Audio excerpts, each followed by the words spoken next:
3,75,000 एकड़ सरसों की फसल पर जमा पाला। फसलों पर जमे बर्फ के कारण सरसों की फसल में होगा मोटा नुकसान। भले ही धुंध की चादर सिमट गई हो, लेकिन पाले ने रबी की फसलों की कमर तोड़नी शुरू कर दी। खासकर शुक्रवार को सुबह गिरे पाले का सबसे ज्यादा असर सरसों पर होने वाला है। हालांकि पाले का नुकसान पीला सोना सरसों की फलियों और दानों पर पड़ेगा, लेकिन फिलहाल उक्त फसल पर पाले का असर दिख नहीं रहा। सरसों की फसल के पत्तों पर बर्फ के छोटे छोटे कण दिखे, जो सूर्य उगने के करीब आधे घंटे तक पत्तों पर जमे रहे, बाद में पिघलकर जमीन पर गिरे। वहीं गेहूं और जौ की फसल में कड़ाके की ठंड का फायदा होगा। वहीं सब्जियों की फसलें पाले से प्रभावित होंगी। दूसरी तरफ कड़ाके की ठंड से जनजीवन पूरी तरह प्रभावित रहा।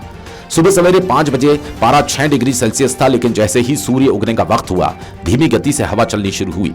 इसके बाद एकदम पारा लुढ़क कर 3 डिग्री सेल्सियस पर आ गया। कुछ समय के लिए पारा इसी बिंदु पर रहा। करीब 7 बजे पारा ऊपर उठा। इस वक्त जिस तरफ नजर दौड़ी, उसी दिशा में फसलें सूखे चारे और सफेद रंग की चादर बिछी हुई थी। सफेद चादर को कुरेदने पर बर्फ की परत निकली। यह स्थिति किसी एक इलाके की नहीं, बल्कि सभी इलाकों में यही स्थिति बनी रही। भिवानी से सोमवीर शर्मा की रिपोर्ट। रामू नाम है जी।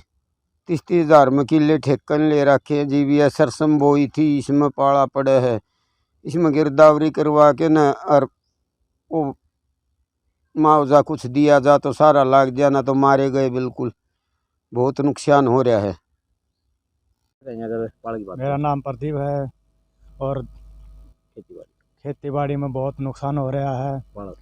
पालत है और गिरदावरी करवा के उसको मुआवजा दिवाया जाए, आपको यही निवेदन है।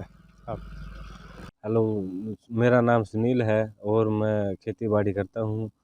और पिछले 3 दिनों से पाला पड़ रहा है और सरसों में नुकसान है।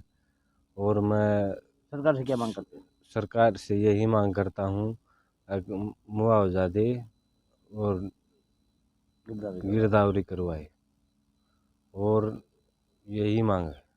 हाँ, अभी जैसे टेम्परेचर 2-3 दिन में काफ़ी कम हो रहा है, तो मैं किसान भाइयों को एक सलाह देता हूँ कि इसके लिए हल्की सिंचाई करें सरसों में, ताकि आपका टेम्परेचर खेत का आसपास का जो कुछ मतलब बहुत कम ना हो, ऊपर उठेगा टेम्परेचर हल्की सिंचाई करने से। इससे आपके फसल को पानी भी मिल जाएगा, ज़मीन में पर्याप्त मात्रा में नमी होगी, तो सरसों की फसल जो भी है आपकी ज़मीन से खुराक अच्छी मिलेगी, उसको पर्याप्त मात्रा में नमी होगी तो इसलिए पाला मतलब लगने की कम संभावना है, नुकसान कम होगा। और हो सके तो आप सल्फ़र जो आता है हमारा 90% लिक्विड आता है आजकल, सल्फ़र का भी एक स्प्रे कर सकते हैं। इससे आपके सरसों में जो दाने में चमक आएगी, दाने का साइज़ वो बड़ा होगा, क्योंकि सल्फ़र तेल वाली फसलों के लिए बहुत ज़रूरी है। और इससे आपका सरसों में पाला भी लगने की कम संभावना होगी। ये सरसों का हमारा भिवानी जिले का 3,75,000 एकड़ एरिया है। इस बार हमारा एरिया कुछ सरसों का बढ़ा है, क्योंकि समय पे बारिश हो गई थी, और इससे हमारा जो बिरानी क्षेत्र काफ़ी रह जाता था, उसमें भी अब की बार किसान भाइयों ने बिजाई की है, तो लगभग हमारा 30 से 40,000 एकड़ एरिया सरसों का बढ़ गया।